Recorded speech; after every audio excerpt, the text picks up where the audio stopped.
തന്തമാരോടും തള്ളമാരോടും പറയുവാണ്, നിങ്ങൾക്കൊന്നും നാണമില്ലേ? കുടുംബത്തിന്റെ അന്തസ്സും അഭിമാനവും വളർത്താൻ വേണ്ടി കൊട്ടക്കണക്കിന് സ്ത്രീധനവും കൊടുത്ത് പണച്ചാക്കുകൾക്ക് നമ്മുടെ പെൺകുട്ടികളെ നമ്മൾ തന്നെ വലിച്ചെറിഞ്ഞു കൊടുക്കുന്നു. അവർ പീഡനം അനുഭവിക്കുന്നു എന്ന് എത്ര തവണ വീട്ടിൽ വിളിച്ചു പറഞ്ഞാലും തിരിച്ചു പറയുന്നതോ മിണ്ടരുത്, നാണക്കേടാണ്, അഡ്ജസ്റ്റ് ചെയ്ത് പോണം എന്ന് പറയുന്ന അമ്മമാരുടെ അടുത്ത് പറയാനുള്ളത്, അല്ലെ അച്ഛന്മാരുടെ അടുത്തും പറയാനുള്ളത്, ചത്ത് തൊലയുമ്പം നാട് മൊത്തം അറിയുമ്പോൾ ഒരു നാണക്കേടില്ല. പെൺകുട്ടികളോടാണ് പറയാനുള്ളത്, നിങ്ങൾ പീഡനത്തിന് ഇരയാകുകയാണെങ്കിൽ കളഞ്ഞിട്ട് വരണം ആ കാലനെ.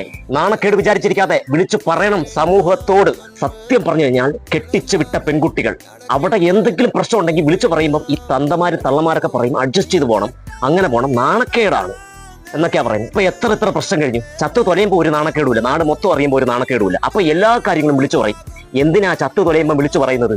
അതിന് മുമ്പ് വിളിച്ചു പറയണം. അത് പെൺകുട്ടികളാണ് ചെയ്യേണ്ടത്. സമൂഹത്തോട് ഈ ചെറ്റകൾ കാണിക്കുന്ന തോന്നിമാസം, സ്വന്തം ഭർത്താവ് എന്ന ചെറ്റകൾ കാണിക്കുന്ന തോന്നിമാസം മൊത്തവും വിളിച്ചു പറയണം. എങ്കിലേ മറ്റു പെൺകുട്ടികൾ മുന്നോട്ട് വരത്തുള്ളൂ. എന്ത് തോന്നിമാസം കാണിച്ചാലും നിങ്ങൾ നാണക്കേട് വിചാരിച്ചിരുന്നു കഴിഞ്ഞാൽ നിങ്ങളുടെ ജീവിതം വലിച്ചോണ്ടിരിക്കും. ചത്തു തൊലയുമ്പോൾ വീട്ടുകാർ പറയും അവരങ്ങനെ ചെയ്തു ഇങ്ങനെ ചെയ്തു. ചത്തു തൊലയുമ്പോഴല്ല പറയേണ്ടത്, അതിന് മുമ്പ് വിളിച്ചു പറയണം. വിളിച്ചു പറയാനുള്ളൊരു തന്റെ ഇടം വേണം. നാണക്കേട് വിചാരിക്കരുത്.